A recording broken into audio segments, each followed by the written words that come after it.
tatlo na ang naitala naming pagbubomba sa loob ng mga lupang ninuno. Ang pagtatayo ng EDCA site ay usually tinatayo sa lupang ninuno ng mga katutubo. Ang pagpapatayo ng mga infrastructure na tulad ng New Clark City ay nagbabadyang magpalayas ng mga katutubo mula sa kanilang sariling lupang ninuno. At lahat ng ito ay fashioned after polisiya ng US imperialist. Lahat ng itong nararanasan ng mga katutubo at Moro na paglabag sa kanilang karapatang pantao, na paglabag sa international humanitarian law ay dulot ng impluensya ni Donald Trump kay Marcos Jr.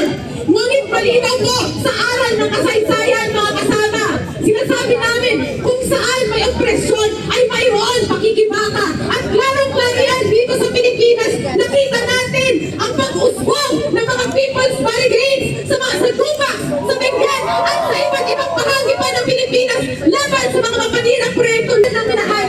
Nakita din natin ang pag-usbong ng mga pakikibaka laban sa mapanirang mga dams tulad na lamang sa nakikita natin sa Panay, ang paglakas ng pakikibaka ng mga tumandok laban sa Halaur Dam. Mga kasama, ang pakikibaka ng mga katutubo at mga Moro para sa sariling pagpapasya ay paglaban din ng mga sampay ng Pilipino para sa kasarinlan mula sa US imperialism.